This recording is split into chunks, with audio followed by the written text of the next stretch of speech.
the nation. Region Review. The Ragin' Cajuns will be a source of pride for this university, for the alumni, fans, and donors as we achieve success in the classroom, in the competitive arena, and in the community. It's about to get really fun. We're looking for dudes that will stand up. Well, Coach, let me tell you today, I'm here and I'm ready to stand up. And I challenge you, Ragin' Cajun Nation, to stand up with us. Stand up with us. Let's lock hand in hand and let's walk through the gates of Omaha. Hey, I love y'all boys. Let's grind every day starting today. Let's do it. Y'all ready? Alert! Ready? Who's that team ready? Who's that team ready? That's up. I got one thing to say right here. Cajuns win!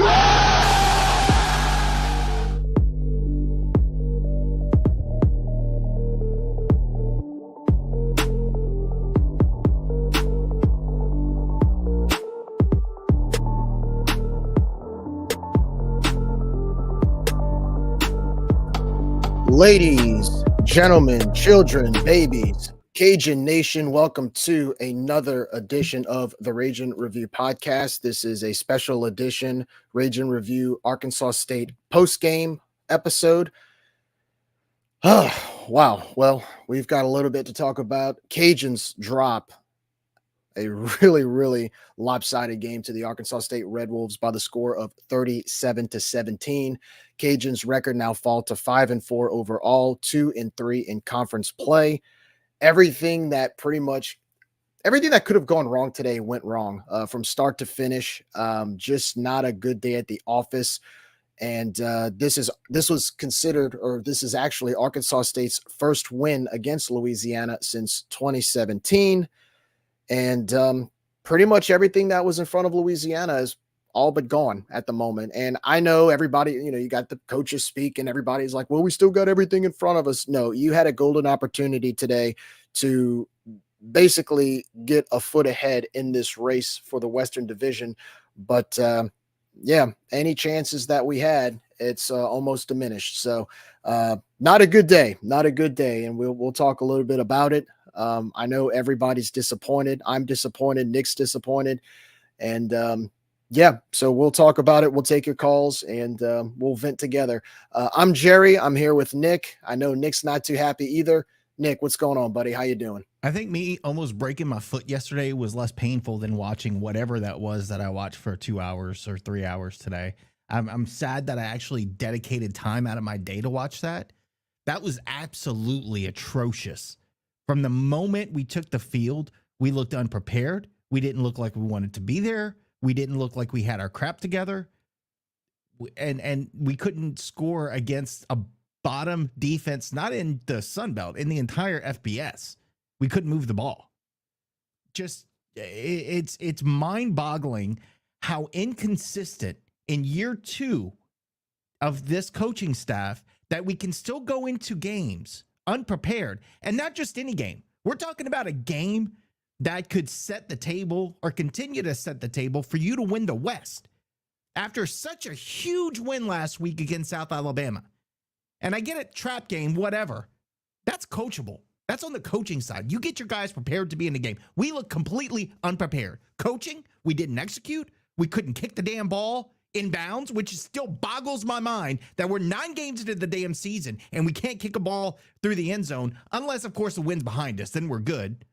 Then add on top of that, you have the 2 clowns that were calling the game for ASU on the stream, which was absolutely, it's like 2 little school kids giggling an entire stream. It was ridiculous. It was awful to listen to. It was just all in all about, I'm sad that I wasted time in my day to watch this, because in year 2 of this regime that we think we're getting better, we were fooled. Yet again, we were fooled. Yet again, we thought we were making progress and we took a step back. Then you add to that the Zion injury. That broke my heart more than anything, man, because you got the future of your program just went down. I mean, like you said, anything that could go wrong did. No, I think the one thing that could go wrong was Zion. That right there was the thing that went wrong. Everything else, that was on us. That was all stuff we could control. And kudos to Arkansas State, because they went out there, they were talking trash, they were in our faces, they were pushing guys, they were hitting guys late out of bounds. Nothing was called the entire game. Kudos to them, it worked. They didn't get called for it. They got in our heads. We couldn't fight back.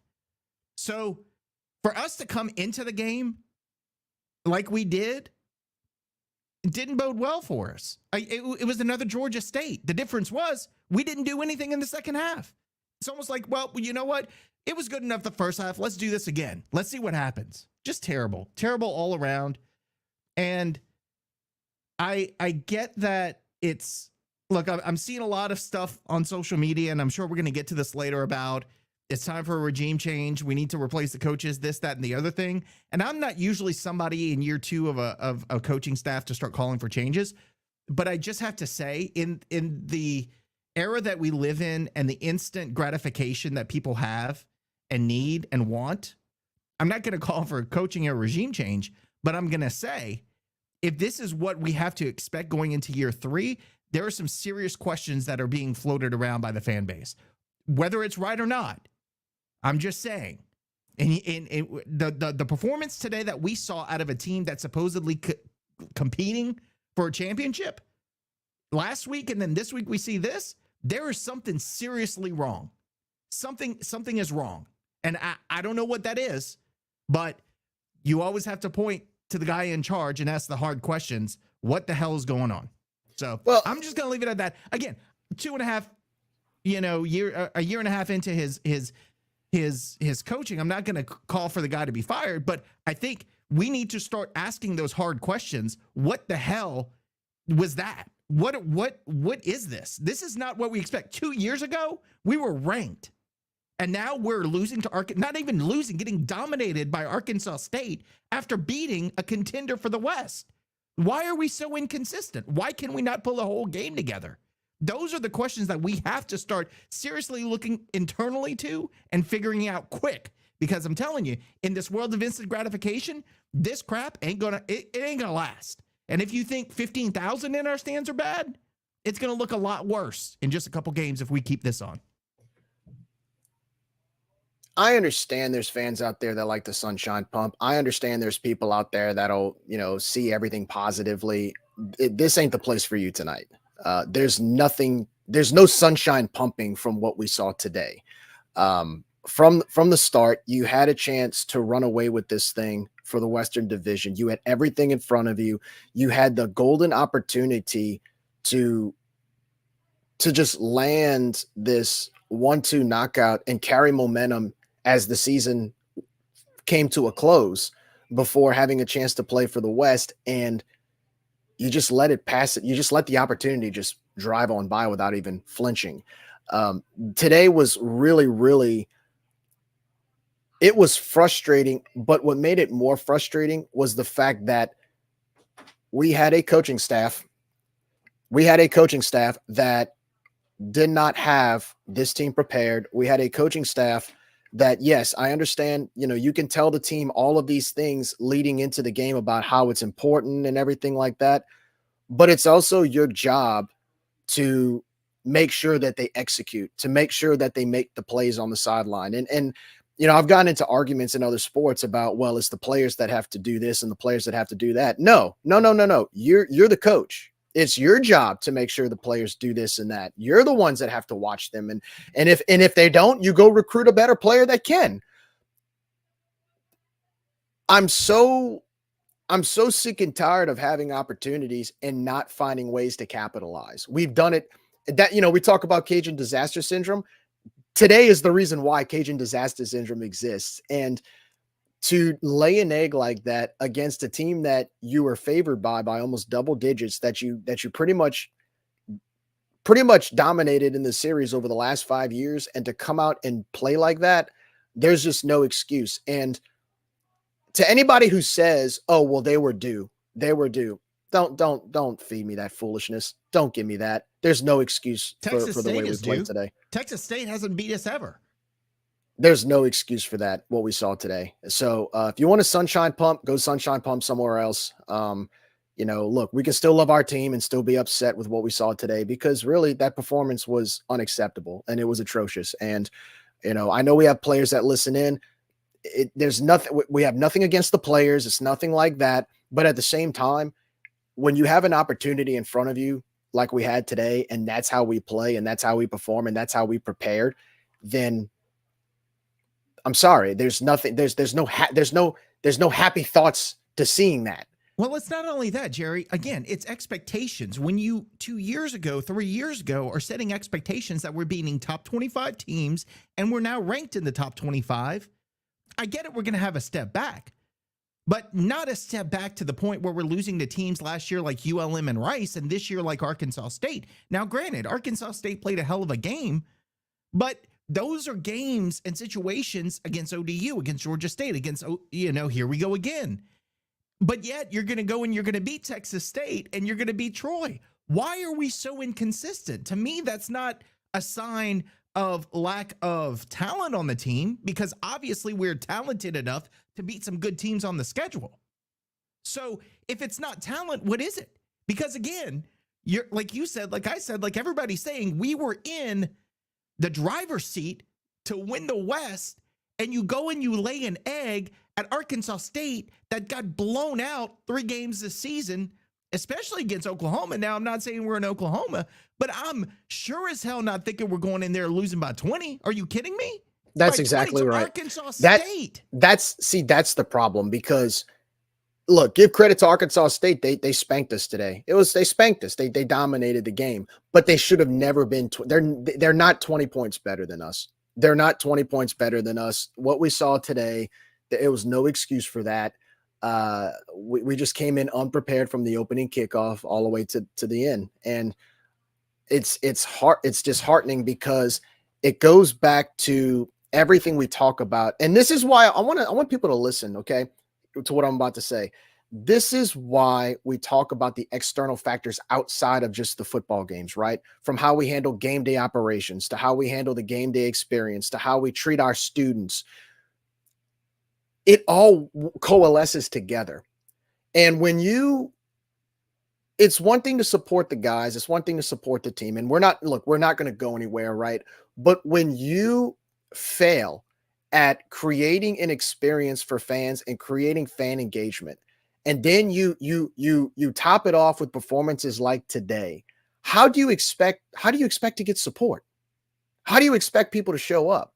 How do you expect people to come in and believe in what you're selling, right?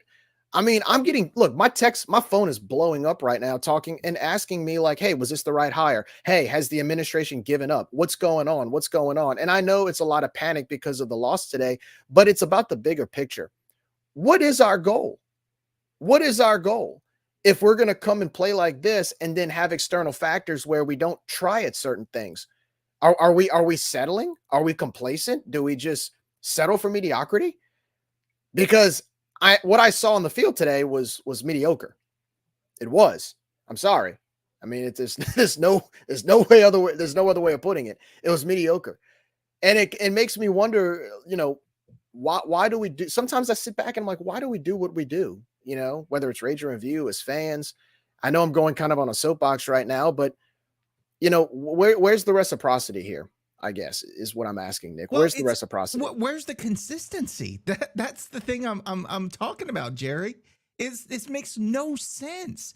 And look, again, the Sun Belt Conference is tougher top to bottom than it's ever been. I will give you that. And in any given week, any team can beat another team. Okay. And if we would have gone to Arkansas State and played a competitive game and lost, I'd be upset. I'd be mad. I'd be disappointed. But I'd at least be able to say, well, you know what? It's a conference game. They played really hard. Credit to Arkansas State. They did well. We did well. They had a better day. Today was an absolute collapse. It was an embarrassment. And again, 2 years ago, we were ranked 2 years in a row. And in conversations to possibly be in a New Year's Six game if things worked out well, which they didn't, of course, but if things worked out a certain way, we could get that spot. And now we're talking about getting destroyed by Arkansas freaking State. And I get it's a conference game and I get their arrival, but it's Arkansas freaking State. We were beating Iowa State on the road, dominating them 2-3 years ago. And now we're getting dominated by Arkansas State on the road after we go to South Alabama and dominate them. Where is the consistency? That is what I want to see. If we played last week if we brought last week into this week and played and executed and coached and everything like we did and came in with a business-like manner, we may not be having this conversation. Or if we have, we're saying, damn, they got us at the end. We were not competitive from the moment we took that field. You could tell Arkansas State was ready to punch us in the mouth, and we just kind of sat back and let them. And again, when Chandler came in, God bless the kid, but you felt like this is like now we really have no chance. Not that we're questioning Chandler's ability because we know the kid can sling the ball, but you felt like the one little hope that you started having, oh, by the way, now you're starting quarterbacks down. I mean, so I don't know, man. I'm tired of coming back to this every 2 weeks. If you think about it, we've only won 2 games in a row this entire season. Every other week it's been loss, win, loss, win, loss, win. We're so inconsistent. Getting a 2-game win streak is like amazing for us at this point. So it just comes back to trying to understand what the thought process was going into this game. What preparation? You can't tell me that zone defense for the first half of this game was what we prepared for, because we couldn't stop them. They had the most rushing yards they've had against an FBS team this season. They had it against us today. So look, now we can't stop the run or the pass. I'm glad you brought that up. Let me bring up some stats for Arkansas State. I said coming into this game, they weren't that good. There was nothing that stood out to me. There was nothing impressive about their team. Let's just, just for fun, let's talk about what they did today as opposed to what type of stats they had coming into today's game. So coming into today's game, Arkansas State averaged 23 points per game. Today, they scored 37. Now, granted, in the passing attack, they were averaging 230 yards per game, but they only had 194 today, which is about 36 yards less. But at the same time, the reason why was because they didn't have to pass, because they rushed for 232 yards today when they were averaging 143 coming into the game. So they had almost 100 yards rushing over their season average. And that includes against teams like UMass, Stony Brook, who's winless in FCS, ULM, Southern Miss, and they dominated us with the rushing attack. Total yards, they averaged 373 total yards per game. Today, they had 426. Defensively, they were giving up 34 points per game. We only scored 17. And the Cajuns, I think one of the more disappointing sides of the Cajuns offense, we were number 8 in the country in FBS in rushing yards, 201 yards per game coming into today. Do you know what our rushing yardage was today, Nick? Under 100. 64. That's pathetic. 64 rushing yards against an Arkansas State defense that was giving up 186. Oh, but when we're down by 17 with 3 minutes to go, what are we doing when we're at our own 10-yard line? Running it up the middle. Yeah, that sounds totally. That's a great game plan there. That's exactly what we needed. Another example, look, Draylon Washington and Jacob Cabote. Dre had 10 carries, 35 yards. Jacob Cabote had 6 carries, 26 yards. Zylan Perry had 1 carry for 4 yards. With those 3 running backs, we had a combined rushing yardage of 65 yards. And of course, we had 17-yard. I think we had a loss of 17 yards because Chandler took some sacks. But that's still not a good day for what we are known to do, especially against an Arkansas State defense that is not really that wasn't that good. I mean, I remember before the game, Gerald Broussard and Jay were talking, and G said, he's like, look, I want to see if we can dominate that front line. And he's like, I got a feeling we can dominate their defensive line. And it was the complete opposite. They dominated us. So I'm concerned, man. And now, and that's another thing I want to bring up. I can't tell you how distraught I am seeing Zion go down. As most of you know, Zion Chris went down in the 4th quarter. He was unfortunately carted off the field. And look, I like Chandler. I do. But man, the entire dynamic of our offense now changes. And it changes And you got 5 days to fix it. You've got 5 days to adjust this offensive scheme going into Southern Miss, who, by the way, looks like they found their stride offensively in the last 2 weeks. So if you give up points and they find ways to score on you on Thursday night, you better find a way offensively to counter it. And right now, from what I saw today, I'm concerned. I penciled this Southern Miss game as a win before today. Now, I don't know. Well, I don't know. The Southern Miss game was the one that I was concerned about because I felt like they're going to come out and try to punch us in the mouth, and they want to beat us at everything, including tiddlywinks. Now, with their new offensive scheme that I'm sure we only have 2 weeks of tape on. Look, I hope we get to 6 wins. That's all I'm going to say. Josh, I know you've been waiting a little bit. I see we have a couple more people requesting to speak, but Josh, I will turn the floor over to you. I already know the answer to this, but what did you think about today's debacle? Well, Crippa requested before me, so I'd rather Chris go first because I know he requested. So let's do that. Well, Chris, we'll give you the floor if you want to speak. I know I kind of forced you to test things out. So if you want to speak, Crippa, go ahead. If not, Josh, you can take over. Yeah, Josh, I think you're good. I just asked Chris to speak because of our technical issues. Oh, okay. Well, I mean, kind of tough to know where to start. First of all, like you guys said, unacceptable. There's really no other way to describe what we saw. Unprepared, I agree. I still think, and this is 2 years of evidence that we have now, Lamar Morgan in game is bad. It's bad. Adjustment, maybe at the half sometimes. But I don't want to go too far in on the coaches. I think you guys spent time doing and saying what needed to be said. I just specifically think our defensive coordinator has a severe lack of, or let's say he has a too much stubbornness, maybe. I have no idea how he continues to go to a 3-man front when they spread the field. I understand with the personnel that he has on the field, they can't sub and they can't get out of that package. But we talked about this against ODU. And how did we not learn from this?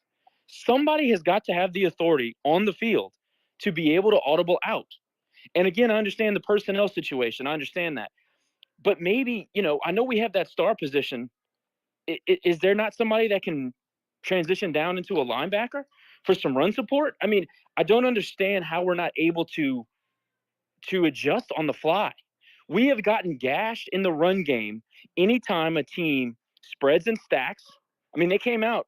Arkansas State came out in the first quarter and did that, 10 times. And they were ripping off 6, 7, 8-yard carries every time. How do we continue to get caught with our pants down in that formation? After ODU was able to have success, you see a lot of people that have the personnel, they do it. And they should. That's good coaching because we can't stop it. We don't have any answers. I mean, at this point, let's lay down and fake an injury. Hell, call a timeout. I don't care what it takes. But their first 2 drives were literally because we could not get out of 5 and 6 DB packages. They were spreading the field with 3 down line and physically manhandling our defensive guys on the line. That's how they scored the first 2 touchdowns. So defensively, there's a ton of concern. But I want to go back to something that Chris said a couple of weeks ago. Crippa. I'm talking about Crippa's comment, where he said that he was disappointed with the effort on defense from the players. Since he made that comment, I've been making it a point to watch and things that have stood out to me. There have been times where I agree that the effort that we expect hasn't been there. Today, I don't know if you guys noticed, but probably mid-second quarter, it's like they checked out. I mean, we went from good technique form tackling to get, and they hit us in the mouth over and over, and we kept getting ran through. I mean, they just went to arm tackle. Josh, how many times did we get to the quarterback and miss a tackle? We got him. We had the sack. Oh, so many. Well, I'll give that freshman quarterback some credit because where we were getting pressure was on the edges, and he was doing a good job of stepping up. Now, I agree with you. Even though he was a little bit slippery, like you would think we could get maybe 30% of those tackles. but what happened, what I'm referring to mostly is their running back had a very good knack of kicking the ball. If he didn't see the hole, he did a good job of changing direction. And it was like once he made that first cut, we were just arm tackling, throwing our bodies at guys. I haven't seen the Cajun defense do that very much this year. It was almost like we knew we were getting physically manhandled, and I don't know if we were tired. I don't know what the hell happened. But the effort was certainly not there. And I was thinking that Chris was going to make a comment about that. That's why I wanted him to go first. But, I mean, the individual efforts just were not there. They just weren't. Again, defensive line got totally manhandled at the point of attack. That happened the entire game. How the hell do you go into a football game when you are in the top 30 in the country in rushing? In fact, I think we were in the top 15 in rushing as a team. And you Number go 8. against a team that's giving up 8. almost 200. Yeah, this team is giving up as a team. Now, look, they haven't played a great schedule. I know they played Oklahoma and got their doors blown up, but they haven't played a great schedule. And they're giving up 200 yards on the ground per game as a team. You walk in there and you get I think we walked out with 64, but we were less than 100 on the ground. And I'm accounting for sacks and whatnot. How does that happen? The answer to the question is that Arkansas State showed up to play football, and we underestimated that team. Nobody can tell me any different. We walked into that game as if it was already won. We walked into that game as if we had a schedule on our refrigerator and we had already written W on it. We played like that throughout. And going back to effort, can somebody tell me why the hell? I know that we had our backup quarterback in the game. Chandler Fields won the starting quarterback position at one time. He was going to be our starter. How is it that when he goes into the game, the entire offense totally deflates? Our offensive line was the only bright spot for a large majority of that game. It was the only bright spot that we had in the 2 decent drives we were able to put together. That they just deflated when Chandler came into the game. And what are we doing with 6 minutes and 38 seconds left to go in the game, down by 10, not by 30, down by 10, and we're walking around with the clock rolling? What in the hell was that? Where's the urgency? Did we really quit? Did the entire team just quit? Speaking about the entire team quitting, what the hell is going on in the kicking game? What the hell's going on in the kicking? 9 games in, like Nick said, 9 games in, we can't figure out how to kick the ball inside of a 50-yard wide field. It is absolutely infuriating. Look, I don't know Leo. I don't know him at all. I'm sure he's a great kid. Give somebody else a chance. Either that or look, I don't know how many people know this, but Luke Pascal, our special teams coach, he got Butch Jones got rid of him at Arkansas State. You know what happened at Arkansas State today? Their special teams shined. It was a great pro and con. Show you what a good special teams coordinator and special teams units can do for you to help win you a game, like flip the field like they did 2 or 3 times. And then what we did, where we kicked the ball 35 yards on a punt, and then we kick the ball out of bounds and give them the ball when we're trying to get some momentum back. I mean, it just continues to be a joke on special teams, folks. It is infuriating that we cannot kick the ball inside of the field of play. Infuriating. And Josh, what did we do in the return game? How about we talk about that? We couldn't get it past the 20. What did Xylon? He averaged less than 20 yards on the return. I think he fair caught it once, if I remember that right. Correct. But special teams has been a net loss for us all season long, especially in the kicking game. Now, I'll say that our kick coverage has gotten much better. First few games was awful. It's gotten much better as far as kick coverage goes. But everything else is up for discussion. It's bad. It's bad. It's not why we lost today. It's part of the reason why we lost today. And it's part of the reason why Arkansas State won the game today. But look, y'all heard me. I mean, we talked about this on the show. We talked about this in person. There's no way I'm the only one that's not surprised by this. Am I surprised by the performance? Yes. I thought that we'd go in there and at least try to win. We showed up and just walked through the damn game. But I'm not surprised that this game ended up in the loss column. And the reason why is, and Nick, you asked a question about being inconsistent. We have to keep in mind that the Sun Belt Conference is a quality conference. And this is not an excuse, and I'm not trying to put lipstick on a pig by any means. This little quarterback that they have is going to be good. He has a lot of skills. He did some great things. He made some great decisions. But if you've been paying attention to Arkansas State over the last couple of weeks, they got some wins, albeit against bad teams. But think about the momentum that comes with wins. They started to believe in themselves. We had to go there. If you look at their record, they're 4-4, and they only have 2 losses in the West. They're in contention for a Western title now. Like, how the hell do we not play into that? I'm looking at the internet and I see Kevin Foote writing an article about how Dez is trying to keep their minds on the game, and it's a cliche trap game. And I'm thinking, why are we even talking? The fact that we have to address this is concerning. The fact that this is a topic of conversation is concerning. And it all came to light right on the field, right in front of our eyes. We have a problem with focus and detail. We have a problem with focus and detail. But going back to the point about the league is balanced. It's solid. You cannot just walk into any game. Go look around the league right now. There's a whole bunch of front runners in nip and tuck games with very good football teams from this conference. No longer is this the bottom is really terrible and the top is good. That's over. You can walk into any game and lose. You can walk into any game and win. And I think that's a big part of our inconsistency. And I also think that it's all based on matchups. I mean, look, we thought we had an advantage with our defensive line versus their O-line, which has been awful the entire freaking season, but they whipped our ass. And it was all motivation. It wasn't because of talent. It wasn't because of personnel. They were motivated to beat us. Dude, how many times did you see Arkansas State players jabbering, talking shit, punching our players? There was a couple of punches thrown that they didn't throw a flag on. I mean, they got in our heads. They pushed us around. They bullied us offensively and defensively. They ran the ball down our throat. They punked us. If you are going to be honest with yourself as a Raging Cajun fan today, we went into Jonesboro. The rivalry has been renewed, and they punked us. And that's the worst part of it all. Well, losing Zion is obviously the worst part of it all. But the worst part beyond that is that we got punked by a team that we should have beat by 20. And Josh, and it's a hard pill to swallow. We're talking about inconsistencies. This sounds awful familiar from the Georgia State game because they did the same thing. They punked us. Yeah, and we took it. Yeah, I agree. And look, I'll say it again. And some idiot on Twitter was talking about how I'm so negative all the time because I was talking about 5 turnovers being non-defensive stops. Listen, that South Al game is an anomaly, man. People have got to wrap their mind around that. You cannot rely on 5 turnovers. You can't rely on 2 turnovers. Turnovers are not, while I agree that there are some that are forced and some that just happen because the other team made a mistake, and I will agree that our defense caused havoc and created some of those turnovers.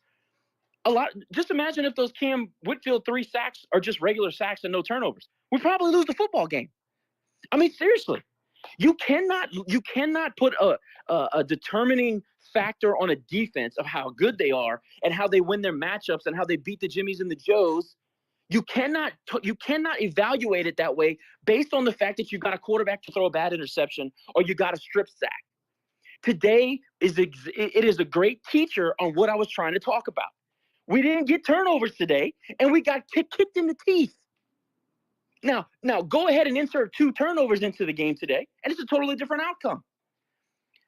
It's just this league is so closely related with regard to quality of opponent. You cannot sleepwalk through a quarter, much less a game.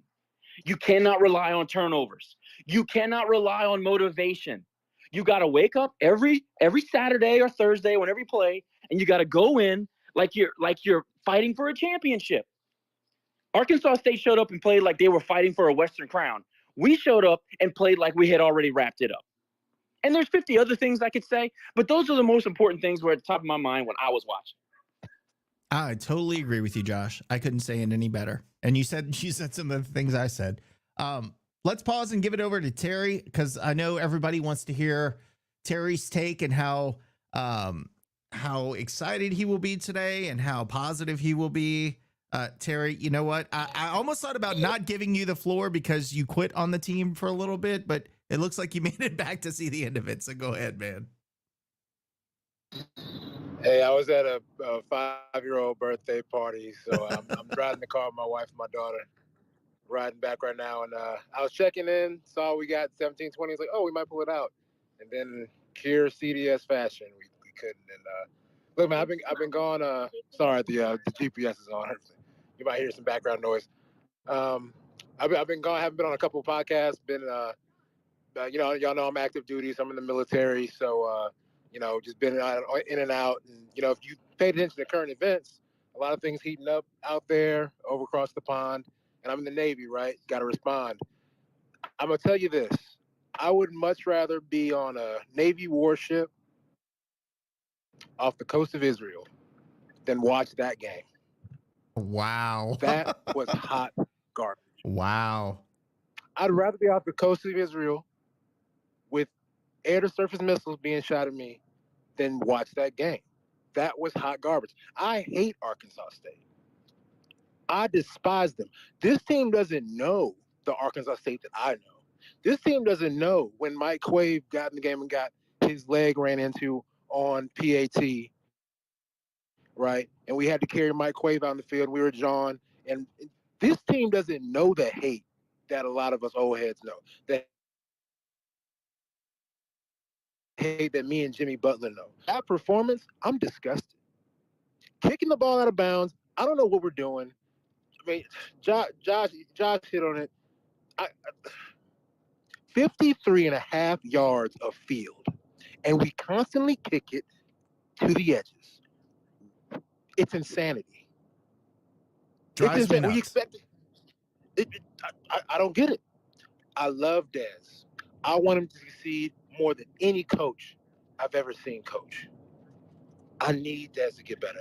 People say that, people want to say, oh, if you complain, like, hey, I gave my first donation to the Crew Along Foundation. Shout out to Mr. Aiken. I appreciate him for that. Donate to RCAF. Look, I'm not an RCAF member yet because I've donated, you know what I'm saying? Look, man, I am invested in this team. I am. People are challenging me, and I will continue to invest in this team. I love it. But the team needs to invest in itself. What are we doing coming to Arkansas State, coming to Jonesboro, and we go and lay an egg?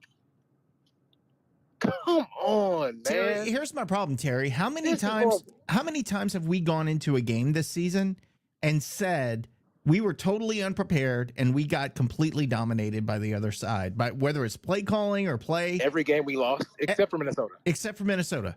Every single game that we've lost, we've gone in going, we just got we got out-coached, we got out-schemed, we got outplayed. And here it is again, man.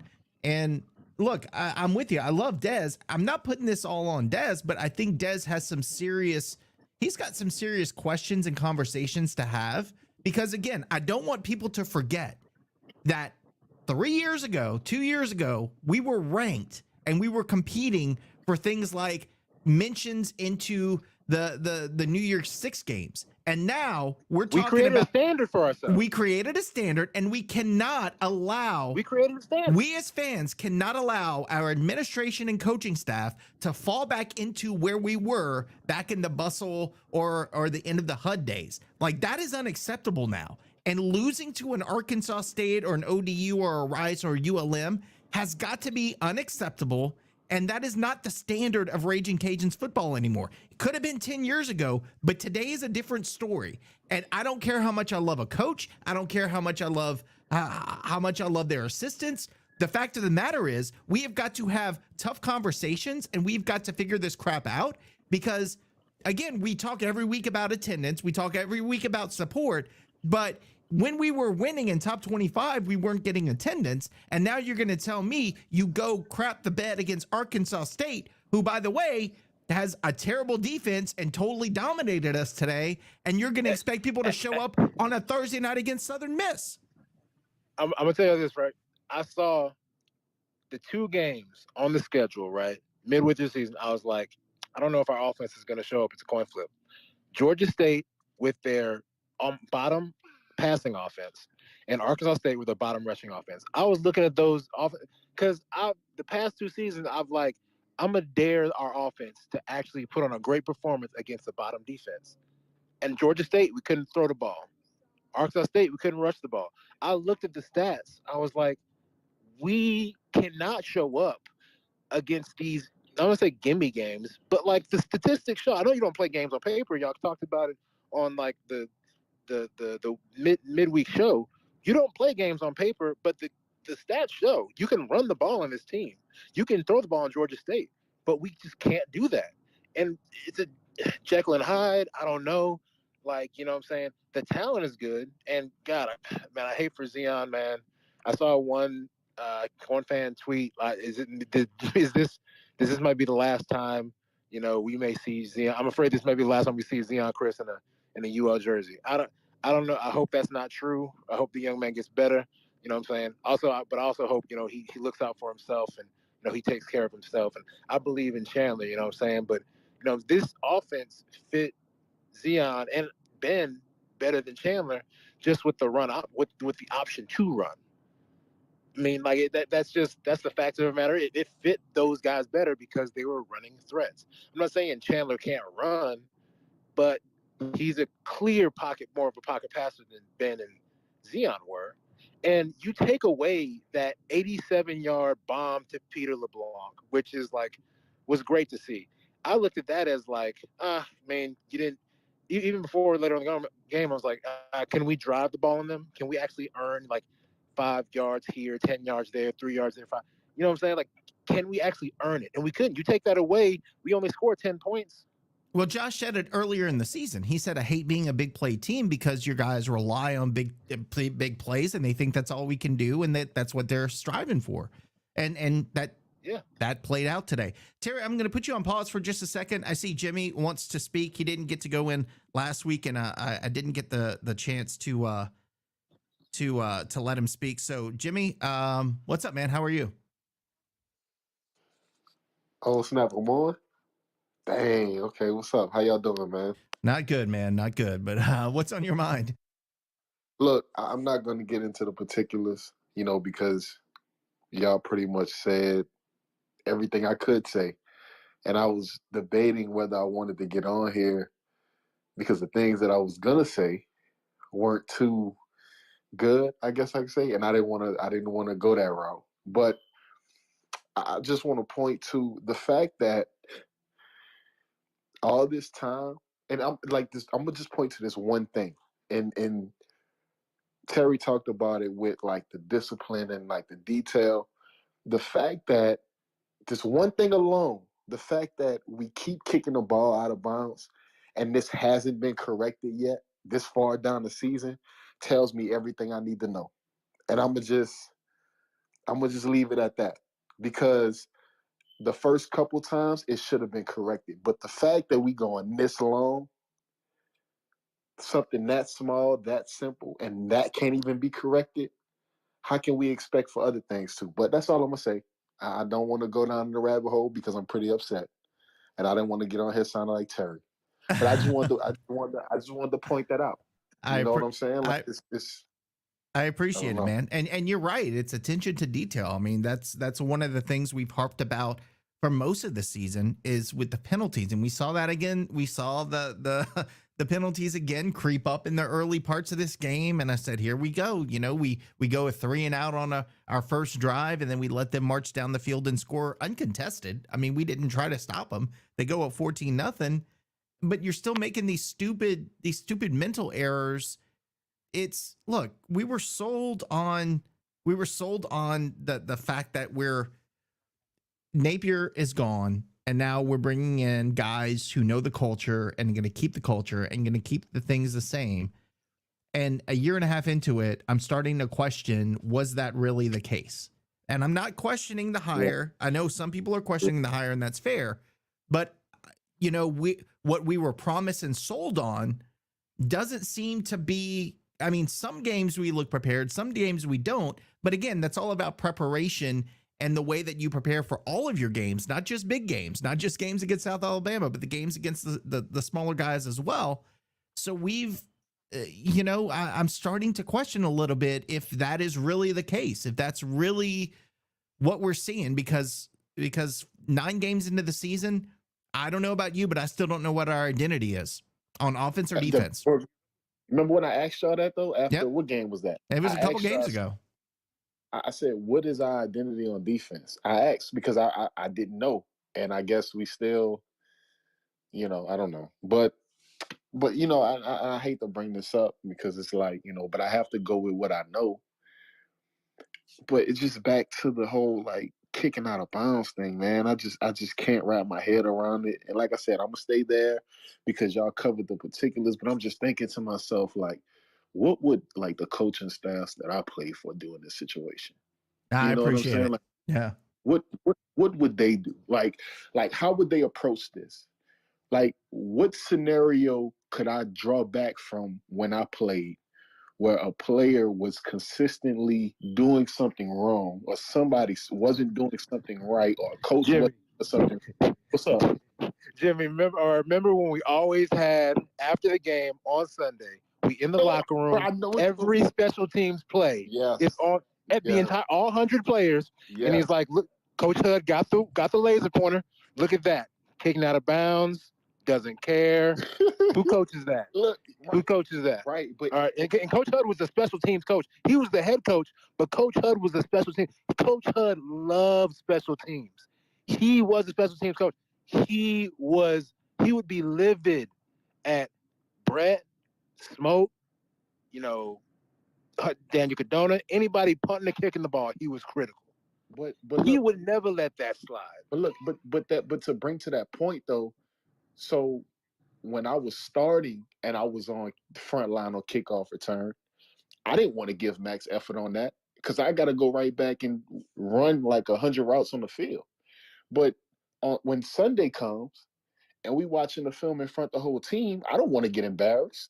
You know what I'm saying? Like, so yes. Little stuff like that, it's like, it makes me wonder, like, what is really going on? Like, how is this, like, how is this happening? Like, how does this keep sliding? Like, I don't understand. Well, I think that's a question that we're all asking right now, Jimmy. Let me turn it over to Josh. He's been holding for a little bit. Josh, what is on your mind, man? I know you have another hot take you want to give us. Well, no, not necessarily a hot take. I have two questions actually. Yep. I'm going to ask my first one because it might take a second for the person I'm asking it to get ready to speak. But we're talking about special teams. We're talking about how much it costs us in field position and constantly putting us behind the eight ball. Reese is in the space. Reese, if you're in the position to talk, can you maybe shed some light on this problem? Because it sounds like not even the old players understand how this continues. So if you can talk, that would be sweet. But my second question is, I think it was Terry who made a comment last year after the Rice game. And he said, where are the dogs? Where are the dogs on this team? And look, y'all know that I love defense above all. I watch defense more intently. When we don't have the ball, I'm way more focused on the game. I love defense. I want to know where's the dog on defense. Like, I hang my hat on Tyree Skipper and Cortland Flowers. Like, I love those guys in the backfield. I love them. T. Lou also. You didn't hear much T. Lou today. I don't know what happened there, but who is going to be the guy to grab our players by the face mask and say, get your head in the game, head out of your ass and in the game? Where were the dogs today? And it's like you said, I know that these new players don't understand what Arkansas State means to, the early 10s and teens, 2010s and teens players. And even before that, where we had it was not as nasty, but even before Blake Anderson got there, it was a pretty good rivalry back and forth. But it got real bad with the Quade thing that Terry mentioned and all the bullshit they used to pull, man. The dirty play that they would – I mean, every time we saw those guys, they were trying to do something underhanded or hurt somebody or whatever. So I don't hold that against them per se. But I go back to what I was saying earlier about jockeying for position in the western side of the league. You have to recognize there that Arkansas State is still in it. Like, there's still a chance for them to represent the West. And to just walk into their stadium on the road and play like there's really nothing on the line, like we already penciled the W in, is mind-blowing. Where are the dogs? Where are the dogs, Terry? Did you see any dogs out there? I didn't. Well, before you go, Terry, I'm going to say, why is it that every team that we play is gunning for us and hyped up and ready to go? I mean, you think about it. Georgia State did it. South Alabama tried to do it, but we took it out of them. Arkansas State came out like playing like they were out of their minds, or ODU did it. Every team comes bringing their best against us. And it's like, are we forgetting to tell our players of the history of me witnessing guys getting stepped on during the games and quad and all that stuff? Are we not telling them the history of these rivalries? Because obviously the other side is coming in pumped up and ready to take it to us. And we're just like zombies. I don't know, man. It just, again, it doesn't seem like we're coming in with that passion. What do you think, Terry? Well, look, real quick, Terry, let me add this. We are talented. I'll say right now, and this includes Minnesota. I don't think we've played a team that has better personnel from a talent standpoint than we have, including Minnesota. We have excellent talent. We have very gifted athletes on defense. We got smart players that don't have to think; they react. It's one of my favorite things about this defense. And I understand that we're still pretty damn young. I understand that.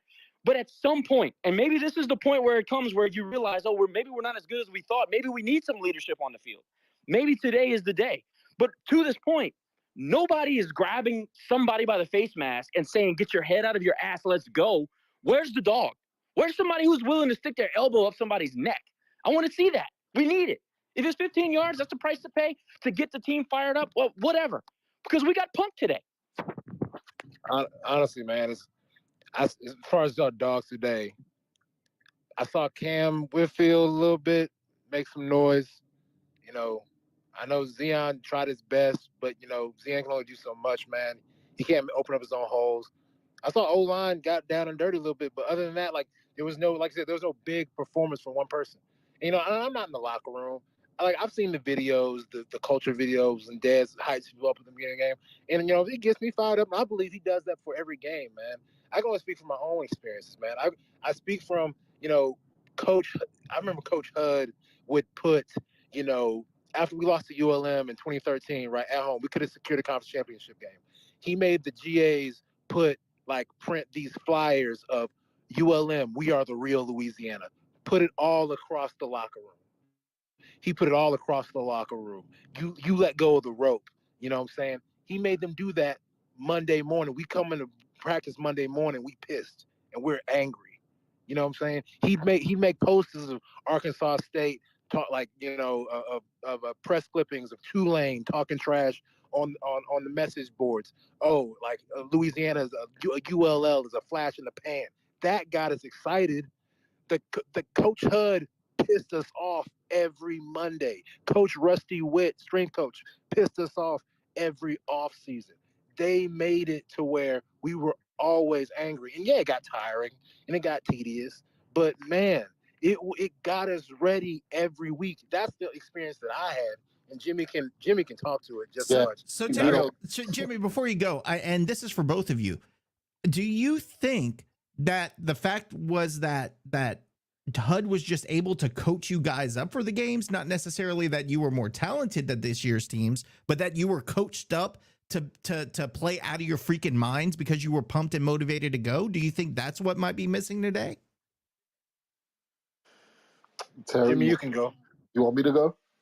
Yeah, bro, you can go. Yeah, it's hard for me to say because I don't know exactly what Dez is doing. But from my HUD experience, like Terry said, he did things to make you like question your effort. Like, am I going hard enough? Like, oh, did they really say that? Like HUD made it feel like we was letting down the community if we didn't do certain things right. Like do that whole, yes. You know what I'm saying? Like that whole do your job right. Like that was real. And we had the fear of if you don't, you will be replaced. So it was not only the incentive of like you don't want to let your community down, but if I go out here and drop every pass, I might not play next week.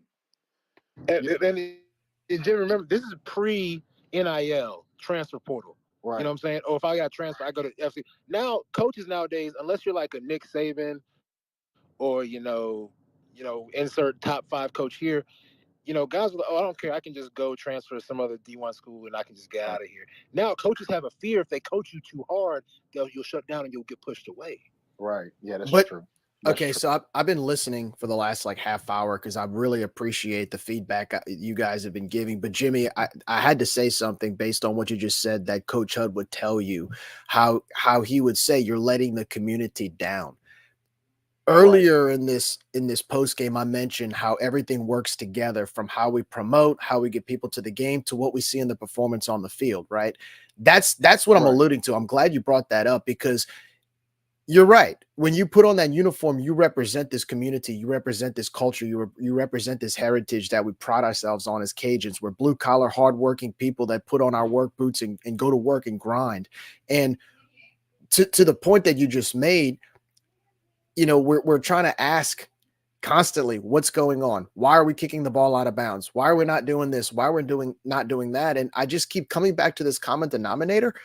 It's the attention to detail that we're lacking. We're lacking attention to detail, the basic assignments, making sure you hit you get your key blocks, you hit your gaps, you get your basic step-by-step assignments. We're lacking in that. We lacked in that today.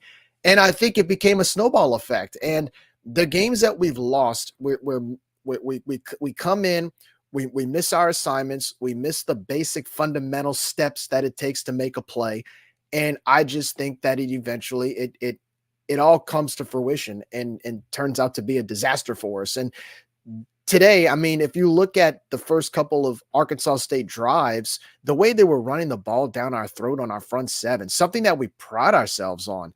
I understand they were the Arkansas State offensive line played a good game, but this team was averaging 143 yards a game coming into today. They had over 200 yards. At some point, that's on us. At some point, we're missing certain assignments to not be able to make those plays. And so I think, to answer your question, I think it's lack of attention to detail. That's what Billy prided himself on. That's why we were able to win these close games 2 or 3 years ago. That's why we were able to win 13 win seasons, because it was those little tiny attention to detailed steps that we would take. And I have not seen that. I have not seen that. And Jimmy, before we go to you, I just want to say, we have some players in the space, guys. We love you and we appreciate everything you do. And today was tough, I'm sure, for you guys as well as us, but keep on getting better. Let's get an improvement next week against Southern Miss, because I freaking hate those guys. But I just wanted to throw that out there before you went, Jimmy, that we support you 100%. So look, Jimmy. and Jimmy, before you go, that's another thing. We're not going anywhere. Okay. We've stuck with this program. I've said this numerous times. We've stuck with this program when we were happy to have 4 wins in a season. Okay. So we're not going anywhere. To all the players listening, we still love you guys. Like Nick said, we're very frustrated, just like you are. So this is the fan side of us. I will say this. Who was it? I think it was Terry that brought up the history against Arkansas State and how much we don't like them. I'm going to tell you this about Southern Miss. We've got Southern Miss in 5 days. We have not beaten Southern Miss since 1993. They have a 10-game win streak on us. There were times where they shut us out by scores of 48-0, 55-0. I mean, there were some stretches where they blew us out of the stadium. It's about time we owe them a beatdown. So if you're listening, look, like I said, against Georgia State, tear this loss up. Tonight you get 24 hours to be upset about it and talk about how we should have done this, should have done that. That's fine. It's natural. Grieving is a process. But then all that grieving, 24 hours later, tear it up and move forward to Southern Miss, because Southern Miss is coming hungry.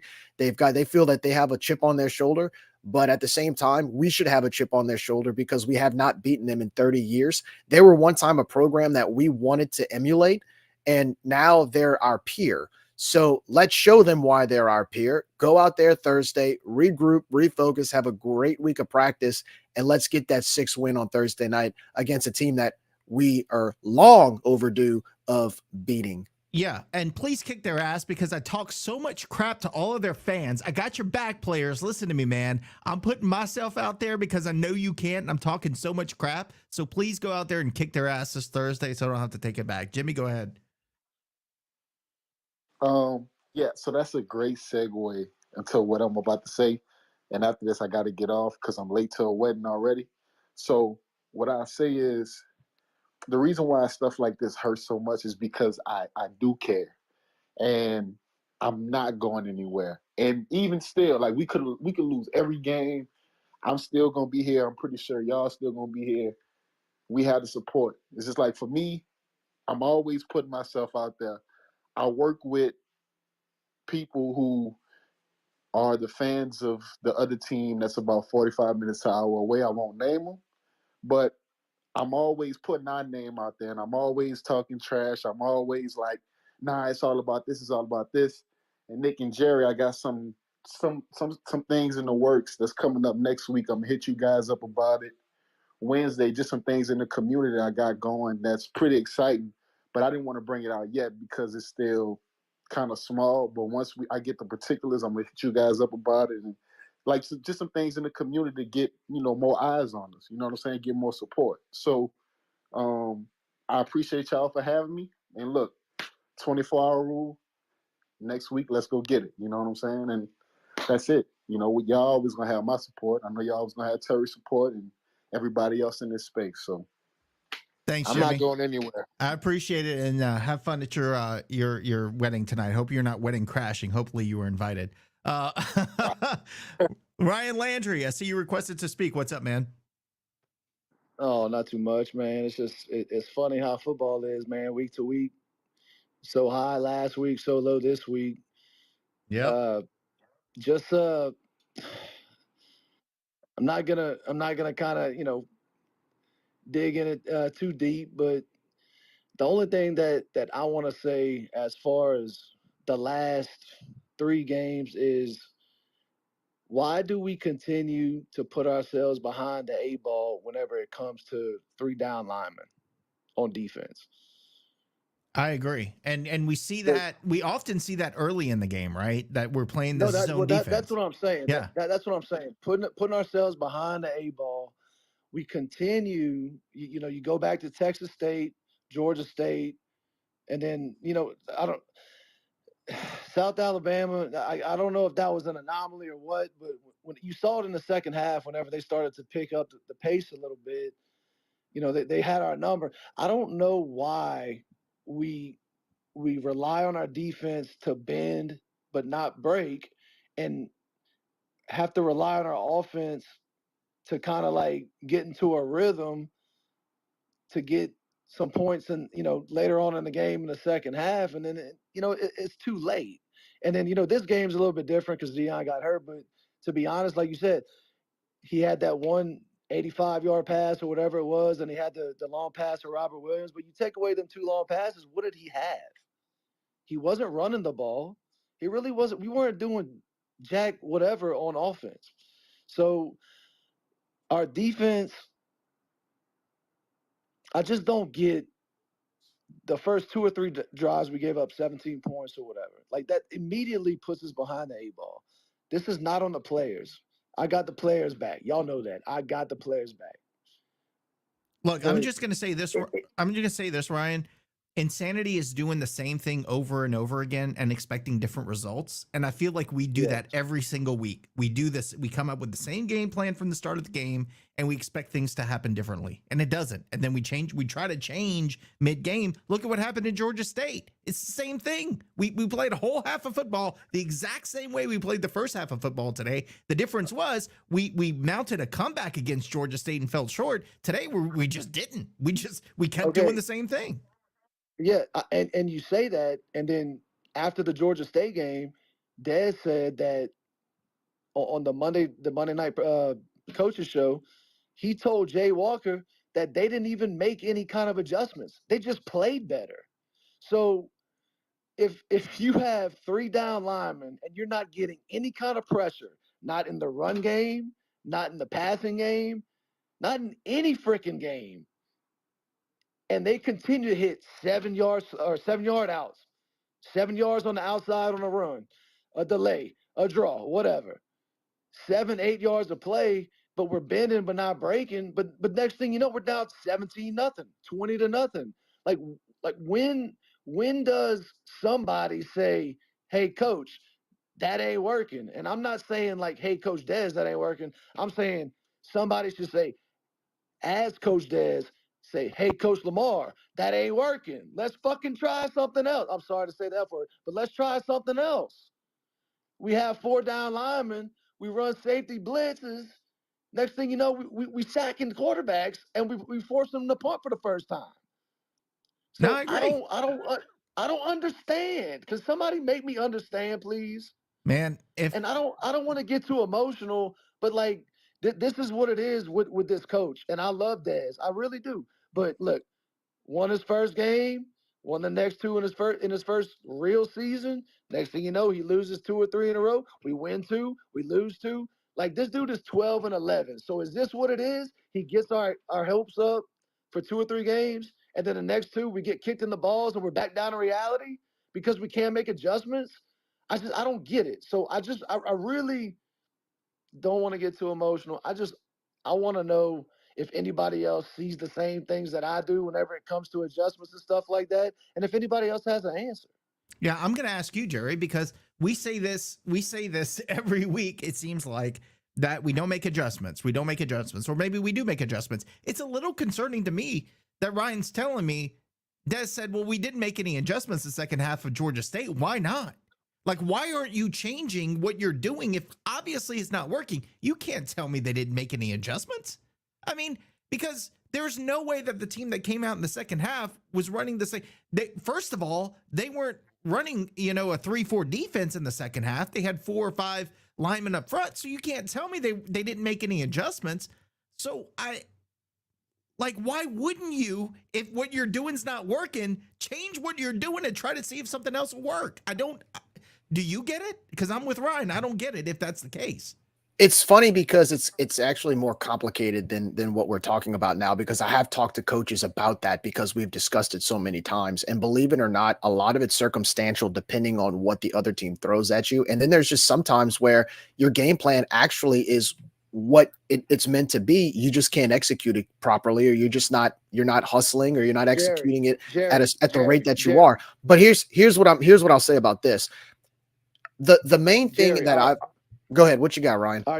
I'm sorry. I don't mean to interrupt you, but the thing that messes our defense up the most, that gives us the most trouble, is stacked receivers, spreading us out wide, and doing that little kind of RPO, whatever, like the little handoff to the outside, to the left, to the right, or a quick out, or that gets like 7-8 yards every time.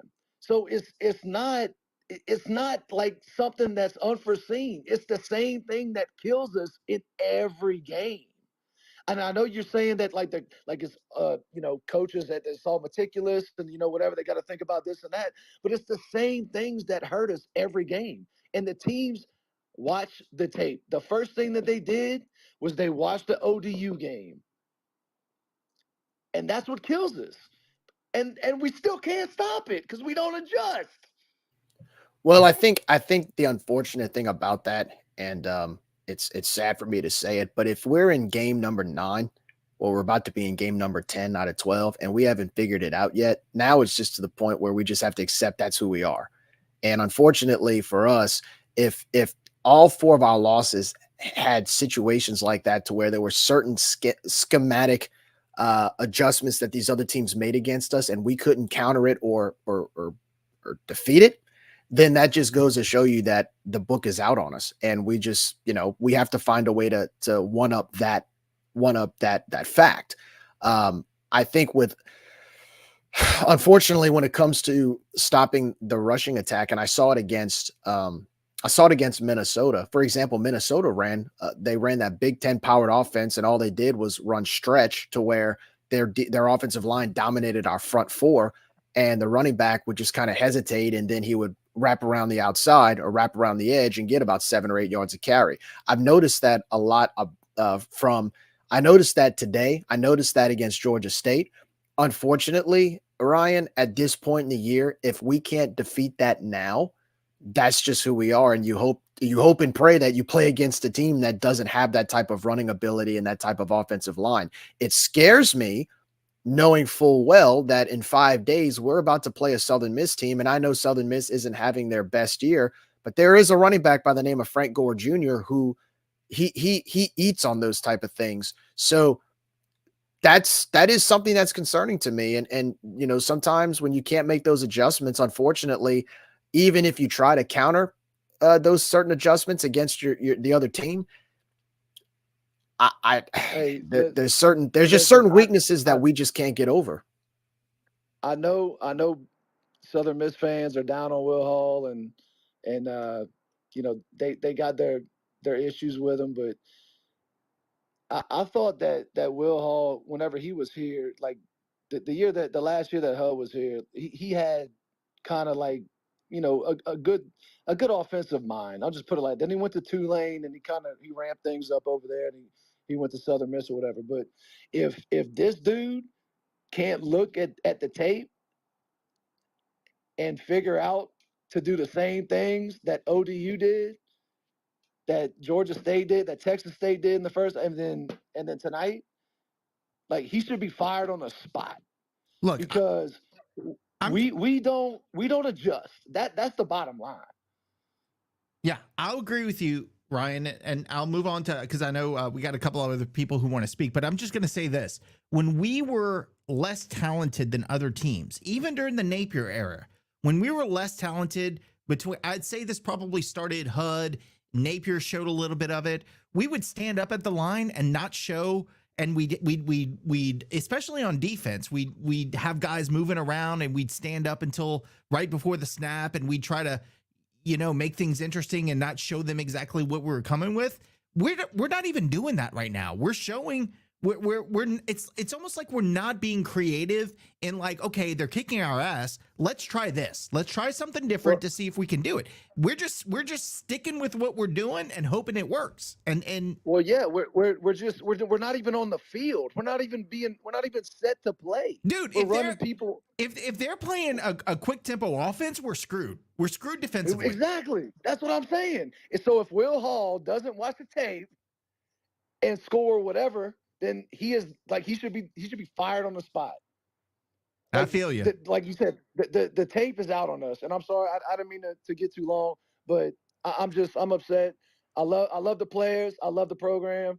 I hope we beat the crap out of Southern Miss on Thursday. I'll be there. I'm not giving up, but let's do something different. That's all I'm saying. I appreciate you, Ryan. I agree with you 100%. Nova, I see you requested. David, we're going to come to you in a little bit. Right now, let's let Josh chime in, because I know he's been holding a while. Josh, what's on your mind? I just wanted to piggyback off of Ryan. Gerry said it's intricate or whatever, and a lot of coaching is intricate and it's above our heads, and I get all that. But some of it is very basic. And it's very simple. All you have to do is watch our game film. Anytime that we get into a 5 or 6 DB set, if a good offensive coordinator isn't brain dead, he doesn't allow us to sub defensively by keeping his offensive personnel on the field.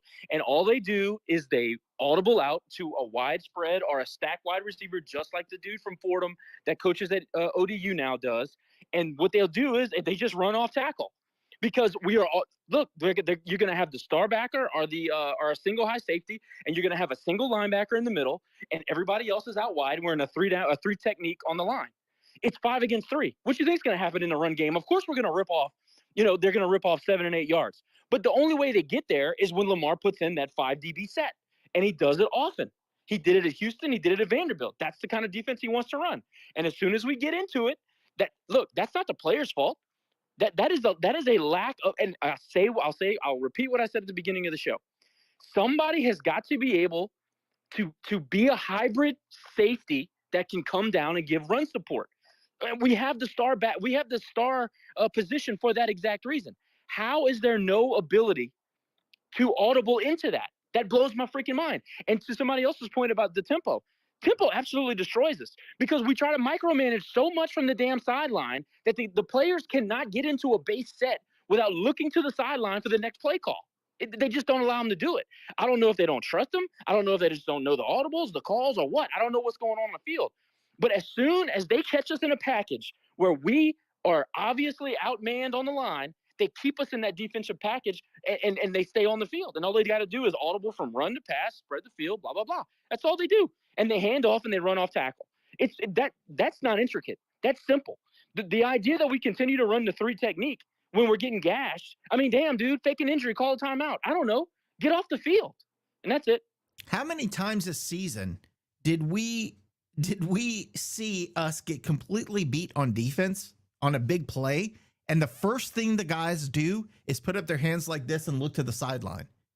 So many times this season we've seen that, and we're 9 games in, and we saw it today. Why have we not fixed it? And Nick, this is another thing. Going back to the point about the turnovers. Think about the Georgia State game. What changed that game? Big turnover or punt block. That was the big one. Go back to Texas State. What changed that game? Huge fumble at the goal line.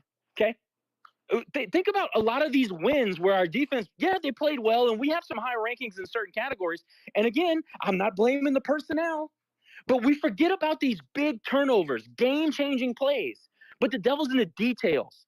The devil is in the details. If you go back and watch, offenses have had success against a lot of the things that Lamar likes to run. We're not some dominant defense. We have been opportunistic, and that's great, and they get credit for that. But at the same time, we have been exploited many, many times, not at the fault of the players, but at the fault of the freaking coaching staff. I'm sorry, it's the truth. Well, it's okay to be exploited if you fix the exploit, right? If you've got a virus on your computer and you run an antivirus program and fix it, then you're good. We're just not fixing it. We're still doing the same thing. It's a pattern. Yeah, it's a pattern. It's a pattern at this point. This is not an accident. Yeah, no, I agree. Nova, you've been holding a while, man. What's going on? What do you have to say? Man, look, I'm going to put it to you this way. It's frustrating, but at the same time, we still have an opportunity to be 8-4. And so we got to look forward to try to get back off the ground, off the mat. You know, no plan survives first contact. As frustrating as this loss was, give it to ASU. They came in, they punched us in the face, and we never got up off the mat, man. And unfortunately, we lost our freaking superstar quarterback of the future, and it kind of sucks. And it's going to be hard to win another game, but we got to figure out how to at least win one more and get bowl eligible and try to keep some momentum going at this. And you know, I want Mike to be the man, but right now they need to make adjustments, and they apparently don't know how to do that. So that's pretty frustrating from my part, man. I'm gonna get off and Before you guys keep speaking. Before you get off, Nova, I appreciate your comments. I think this is one of the first times I've heard from you, so appreciate you chiming in. I have a question for you. So I agree with you. I think we still have an opportunity to go to 8-4. But what do you see that gives you confidence that we're going to go at 8-4? Because for me, right now, I have no confidence. In fact, I'm worried that we're going to get bowl eligible if we play again like we did today against Arkansas State. What have you seen that gives you confidence that we are going to make it there? Well, it's going to be what the heck we do on Thursday night. If we come out punching and actually have a little fight left in us, then I'll have a little bit more confidence that we can go to Troy, because they remember what happened against Troy last year. We had Troy on the ropes and we let them off the hook. You know, we let them off the hook last year. And so I know those guys are going to remember what happened last year and want to win that game. And then also with the ULM game, they're going to remember that one. And they're going to come out and try to play. So I think we got 3 motivating games coming up. I think how they shake this one off and show up Thursday, if they show up Thursday to play, can give us a little bit of confidence going forward. But right now, the QB situation is not good. I don't know what they're going to do going forward, because now they got to totally adjust the offense for Chandler's strengths, which is something totally different from what Zion can do. Chandler's got a live arm, but you got to put him in positions to make plays and throw the football, and you got to give him plenty of time to do so and let things develop downfield. One thing that's really frustrating is, how does this offense not have a screen? I don't think they've thrown a screen pass all year long to the running back out of the backfield. We should, you know what makes the Saints so damn successful back in the day? They threw screens to their talented running backs that in open space and make plays and make the teams miss. I mean, if a screen pass gets us 8 yards, 5 yards, that's still good. It gets you in some kind of momentum and gets you moving forward. This crap that we're doing now, and just let's run a dive play right off the bat. You know, like they know what's coming. They know what's coming. We gotta change it up a little bit, and it's been frustrating. And you know, let's hopefully we can figure it out. I appreciate you chiming in, man. We needed somebody coming in and giving us a little bit of sunshine pumping today, because we were all on the negative so far in the space today. But I appreciate you, Nova. At least trying. Get this man a beer for bringing back up the screen. I listen to you guys all the time. I don't have much time to because I live so far away, so I don't have an opportunity to really go to any games. I have to watch them all from my TV set, and if I can sit here and watch and see the adjustments not being made. And, you know, the only level of football I played was in high school. You know, I did broadcasting for a while, but it's like, it's not hard for just a layperson to sit there on the couch and watch these games and say, why are we not making adjustments to certain things that they are doing?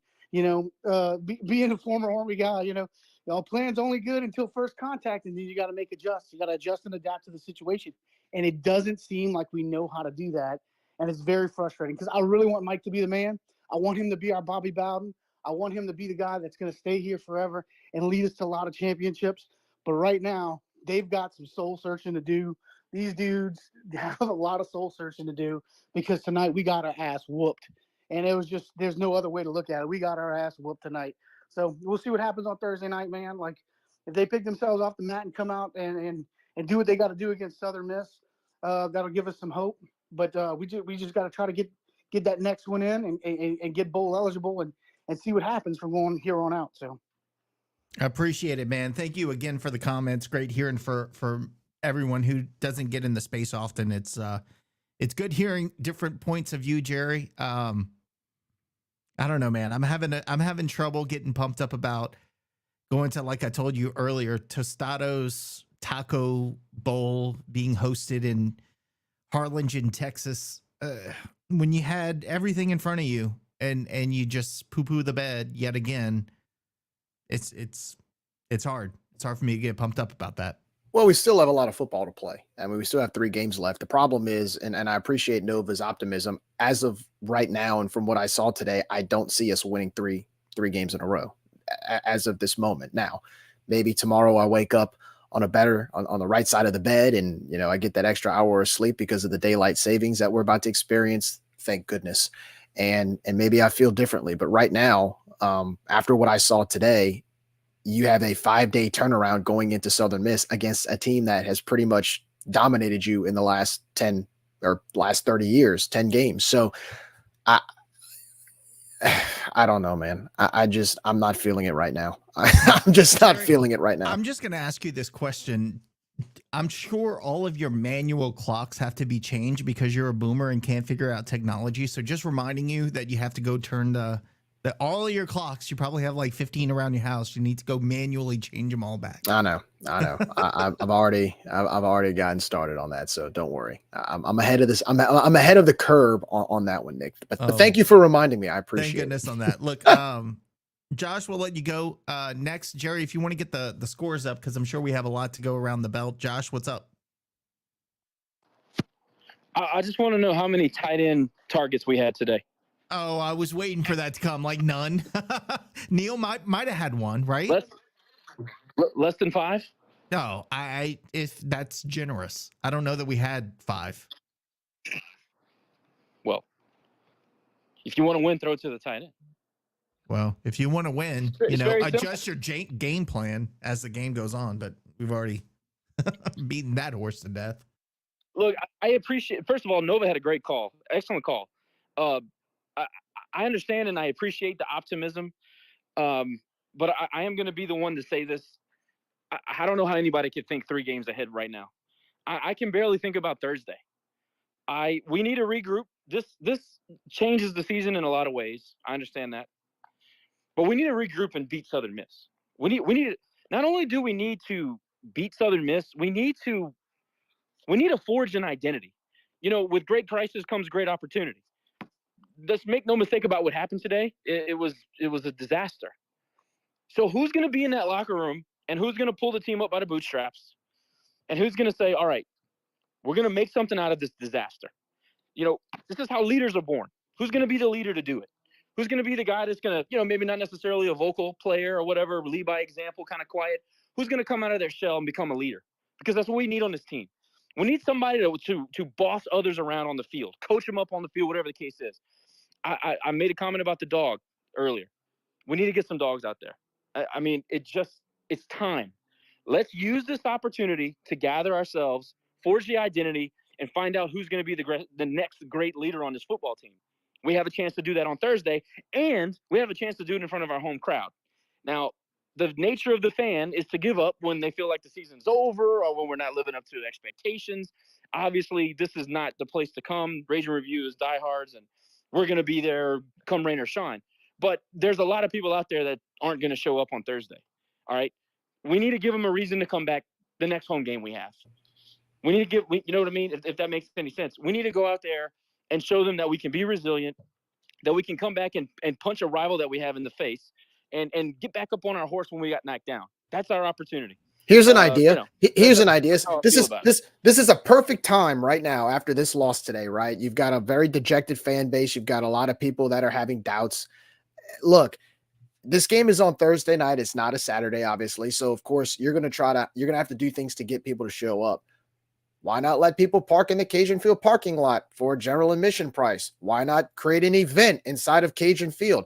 Find other ways to get people. If there's any game to have a catalyst for having people to show up and motivate people to show up, it's Thursday night. You're playing a team that you've been begging to have a rivalry with for the better part of 3 or 4 decades. They're finally coming down to town for the first time since 2001. We've been wanting to beat them, so this is a golden opportunity to do that. I mean, you're letting the students out of class at noon. What better game to promote than this one against Southern Miss? You finally got that rivalry you've been wanting. Just They're let coming everybody to in the town. game. Just let everybody Just let everybody in. Yes, this is the So one time I'll say, just let we need all the support we can get. Just do discounted tickets. I don't know, whatever it takes to get people to show up. Well, Gerry, you could do it. discounted tickets for 30 cents, and then it'll cost them 20 after Ticketmaster charges them. So I mean, what's the point? Anyways. Oh man. Before you go, Gerry, I see that we have Clint, and poor Clint has been trying to get on Twitter Space for so long. So Clint, I'm gonna unmute you because I don't trust you to unmute yourself. I don't know if I can. You might have to unmute yourself. So Clint, unmute yourself and speak if you can figure that out right now. Is Clint able to speak? We're gonna see. He's still on mute, so I don't think I can unmute him. All right, Gerry, you can go ahead. If we can figure out Clint's technology issues, we'll do that. Yeah. No, we want to thank everybody for chiming in, giving your opinions and giving your thoughts on today's game. Yes, today was a bummer. It was not fun, but at least we know we have passionate fans that still care, that are here, right? I would be more concerned if we lost a game like today, as disappointing as it was, and nobody talked. And nobody said anything, and nobody took the time to come in and give their 2 cents. I mean, that's why. Clint. We got Clint now. So I don't mean to cut you off, but while Clint's figured it out, we got to go with him. So what's up, man? Oh shit! All right, hey man, look, I'm giving y'all a minute heads up. FCC shit, y'all got to clear out. Yeah, we can. I can cut it out. Just try to tame it a little bit, man. Just try to tame it. Yeah, please. No, there will be no, not a lot of taming. I can tell you that. Yeah, what's on your mind, man? Oh. Yeah, that's how we feel too. No. My wife is coming to rescue me. No, get the fuck away now. All right, I'm about to come unglued. Cajun Nation, y'all ready for this? What you got, man? Hey, y'all good? Yeah, what you got? All right, okay. All right, look, I'm gonna give it straight up. Mike Desimo should have never been hired from the get-go. All right. The championship game, when I got word that Mike Desimo was our coach, that's all that needed to be said. I'm saying it for everybody out there. I'm coming nuclear, fellas. I had enough of this shit. I've been a fan for 30 fucking years. But Mike Desimo should have never been our head coach. We USL'd it. The day the the championship game, look, man, I'm going to get emotional, but you know what? Cajun fans need to hear some fucking emotion. I'm sick of this bullshit. T.J. Savo, I just got $100,000 fucking raise for 3 years. If y'all don't realize what the fuck is going on.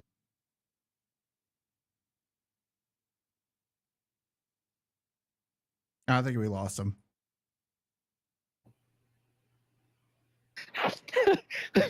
Raise review after dark, ladies and gentlemen.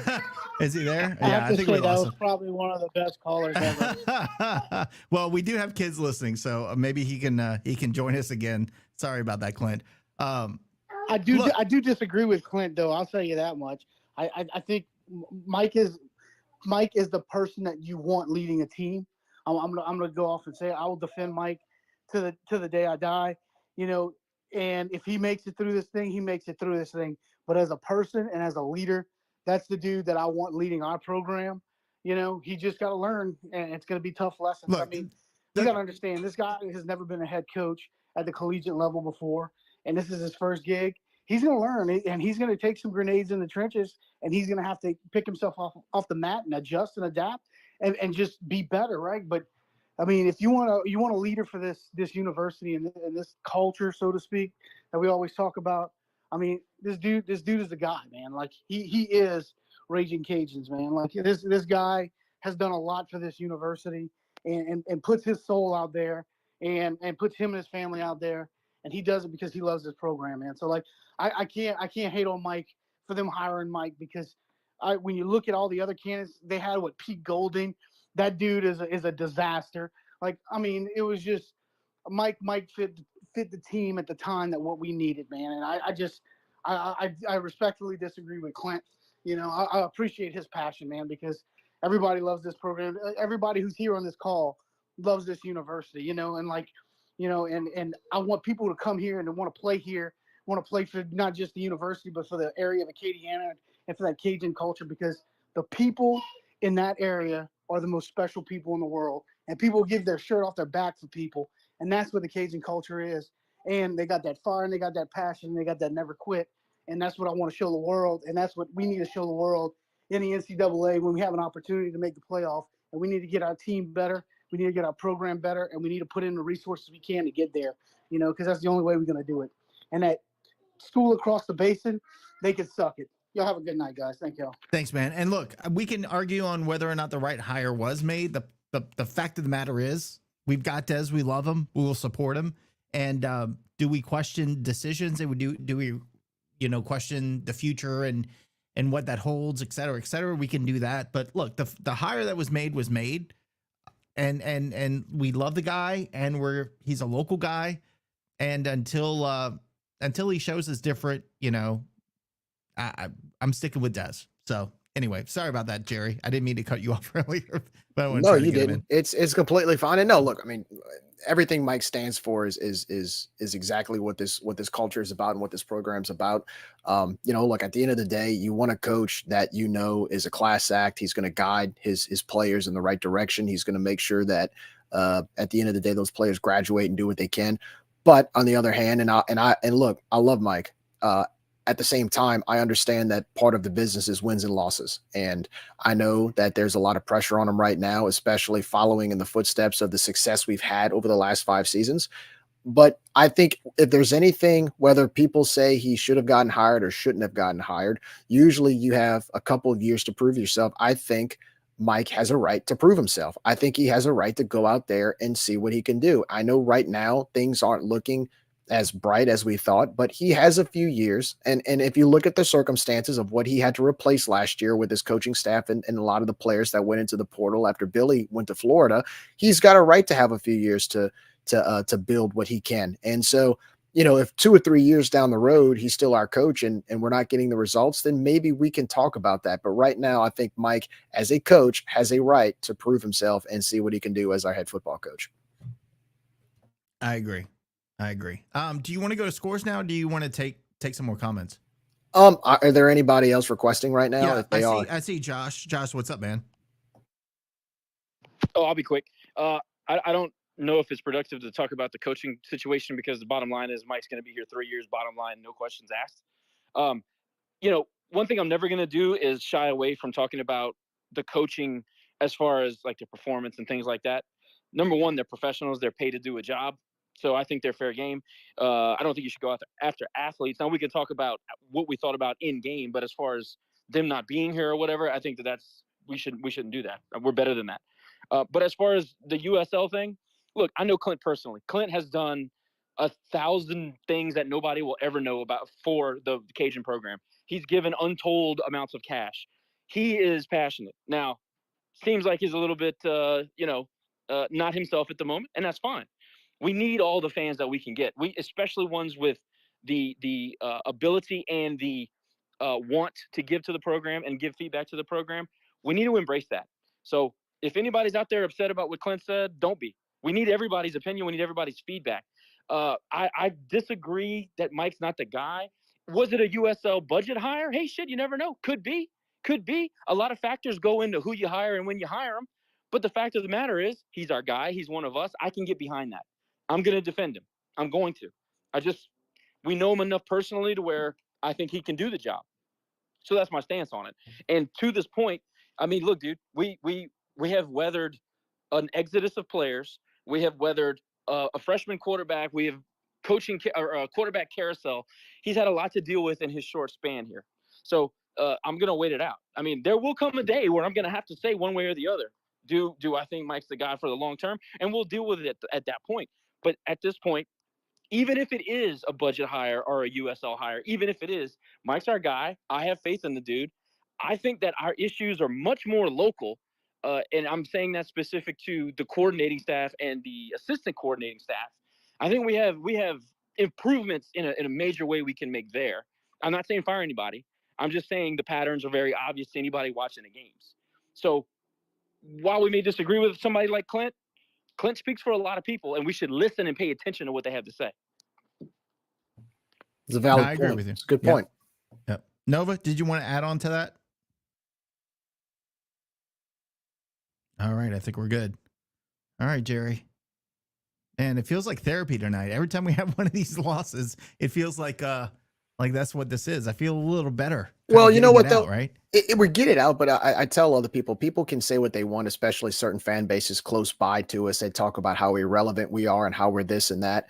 They could never walk in our shoes. They could never walk in our shoes, because people who say things like that, like, oh, you don't win championships, you don't do this, you don't do that. The question I want to ask them is, well, what if your team didn't win championships? What if your team didn't do all the things that you claim that we don't do? Would you still be a fan?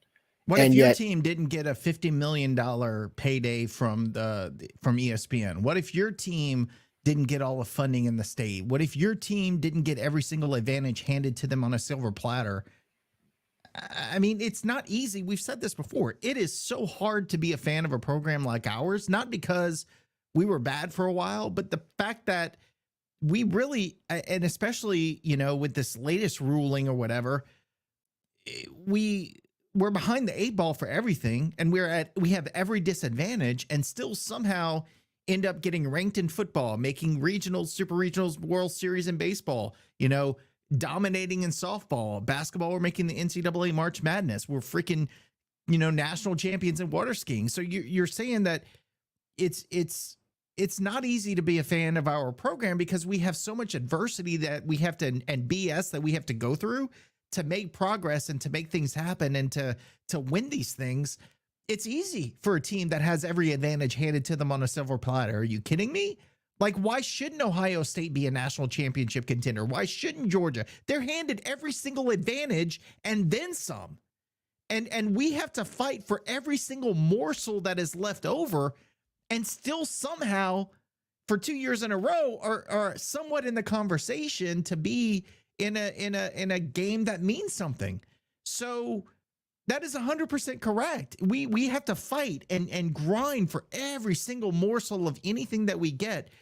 It's not easy to be a fan, because it's so easy to walk away from that and say, screw it. But those teams get everything handed to them. It's hilarious, because the ones that do most of the trash talking who didn't go to that school either went here or they went to another in-state school. So they can't even be fans. So they can't even be fans of their own alma mater or their own school. So what do? They go the easy way out. They take the easy way out. They go to the team that just wins because it's easy. And yet they make fun of us because, oh, well, you don't win natties. You don't do this. You don't do that. And again, I'll go back to the original question. If the team that you love so much did not do what you claim that we don't do, would you still be a fan? And I'm willing to bet, and they'll never answer it. They'll change the subject, because they know the answer to that question. So yes, to the point of everybody that's chimed in tonight, and because we care, don't stop being a fan. Look, it takes a lot of work. It takes a lot of work being a Cajuns fan, but you know what? I wouldn't trade it for the world, because you know what? The success that we do reach whenever we do go to super regionals, whenever we do go to the March Madness tournament, whenever we do go to big bowl games, whenever we do become ranked in the top 25, it's so much sweeter and so much more fun, because it's a grind. Whereas you got some of these other teams, they can win 10 games. I mean, you look at some of these SEC schools, they win 10 games and their fan base is disappointed. They're upset. Oh my gosh, I can't believe we only went 10-2. Fire the coach. We go 10-2. We're celebrating. So that to me, it makes you feel like you're a part of something special, and it makes it so much more worthwhile. So to everybody listening, hey, I know today was a bummer, but don't stop being a Cajuns fan. We wear this culture. We wear who we are on our sleeve. The nickname of what's in our blood is here. It's in our nickname. It's in our culture. It's what we eat. It's what we drink. It's what we dance to. So don't stop being a Cajuns fan. Keep the grind going, because I'm going to tell you, whenever we do get over this hump of some of this adversity, it's going to be so worthwhile, just like we did when we celebrated in 2021 on that football field in front of a national audience, saying goodbye to our head coach, but also winning a conference championship. Anyways, Nick, should we start talking about what's going on in the Sun Belt? Let's talk about it, man. Let's talk about it. So, guys, we of course, we like to discuss what happened today with the Cajuns in Arkansas State, but let's talk a little bit about what's going on around the Sun Belt. I try to do that because it's always some real-time results, starting with Southern Miss. Southern Miss Golden Eagles getting their first win since their opening weekend. They're victorious over the ULM Warhawks. Of course, the Cajuns, Southern Miss defeats ULM in Hattiesburg by the score of 24-7. Again, the Cajuns will take on Southern Miss this upcoming Thursday night at Cajun Field at 6:30. For the for the Golden Eagles. They are now 2-7, and that is their first conference win. They're 1-5 in the Sun Belt. Last Thursday night, Troy defeated South Alabama by the score of 28-10. With Louisiana's loss, this actually helps Troy in the Western Division standings. They improved to 7-2 overall, 4-1 in conference play. The Cajuns will take on Troy 2 weeks from today in Troy, Alabama. Coastal Carolina gets a close win as they travel to Old Dominion. They defeat the Monarchs by the score of 28-24. Coastal Carolina now bowl eligible at 6-3.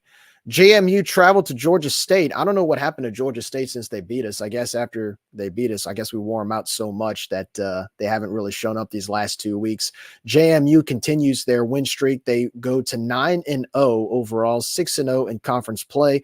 They defeat the Georgia State Panthers in Atlanta by the score of 42-14.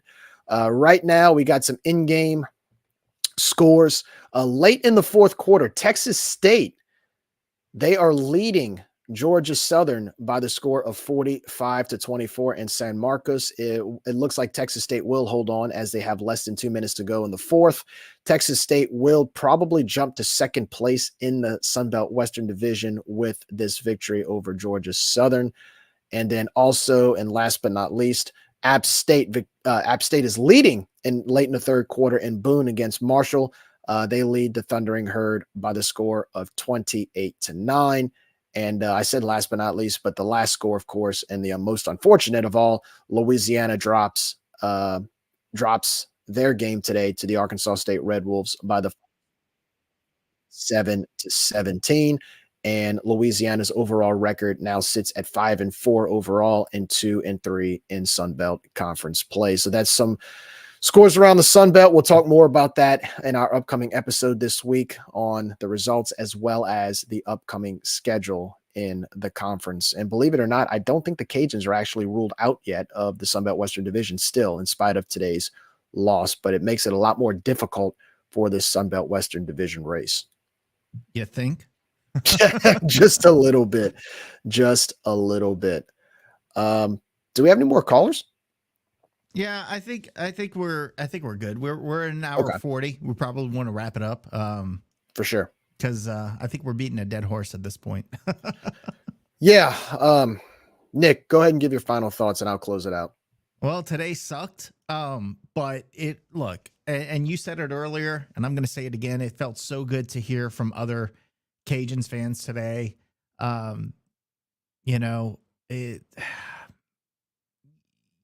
You look at a loss like this and just scratch your head at the opportunity you had in front of you. And my hope is we turn it into something for the rest of the season and we learn. We need to get some consistency, man. And this is 2 years going. We need to get some consistency there, and it starts against Southern Miss. I wouldn't say all of our goals are still ahead of us now. I think our goal is to be in the best possible position we can, to be in the best possible bowl game that we can. And whether or not we control that outside of getting to 6 wins, I don't know. But just I would say just continue supporting the guys. If some of the players I see are still in the space, we still support you and keep grinding and keep getting those wins, because we all want to spend some extra money at the end of the season. Hopefully at some nice location, hopefully close to Houston for me, that we can go and attend a bowl game. So, games like this suck, but let's move on and let's get better from it.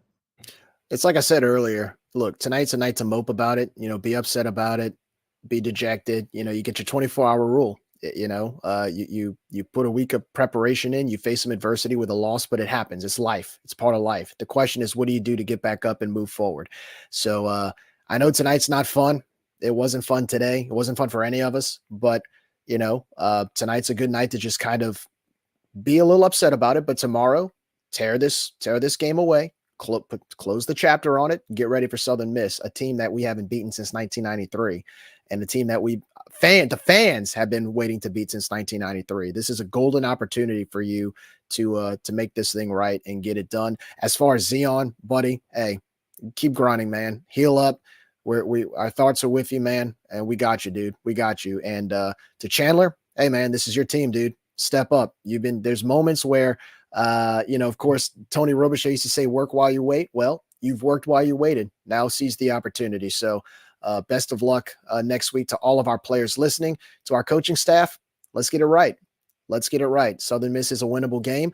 We have a chance to become bowl eligible Thursday night, so let's get the job done. Just because of what happened today doesn't mean the season's over. We still got 3 games to go. Let's finish strong, and let's do enough to make our fans proud and make this team and this community proud.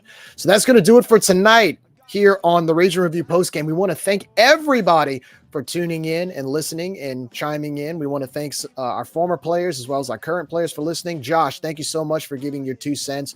Always great content from our boy Man About Town, as well as our other callers. Please don't forget, like, subscribe, comment, show us your love on Facebook, Twitter, YouTube, Instagram, TikTok, and Twitch. You can also listen to our audio episodes on Apple, iTunes, and Spotify. Nick and I will be back early next week. We'll probably have to record a little earlier next week because of the Thursday night game. And we'll be previewing the Southern Miss game. We'll hopefully crumple this Arkansas State game up and throw it in the trash like where it belongs. And we'll talk a little bit about what's going on around the Sun Belt. Don't forget, Cajuns men's and women's basketball open Monday night. Women's play at 5 o'clock. Cajuns men's basketball plays at 7:30 in the Cajun Dome. Get your tickets and check out some basketball on the hardwood. Don't forget, tomorrow at the Teague, 1 o'clock, scrimmage against Nichols. Put me in, coach. I'm ready to play. Free admission if you want to watch the Cajuns baseball team in action. Should be good weather. So I think the wife and I, as well as the little one, may go check out some Cajun baseball. And lots going on around the complex. Again, Cajuns, tough loss against Arkansas State today. As always, guys, thank you so much for tuning in. Thanks to all of our listeners. And we will see you next week. In the words of the great, for Nick, I'm Gerry, and go Cajuns. But in the words of the late, great Dave Thibodeau, bye, we out of here. See you next week for more Raging Review action.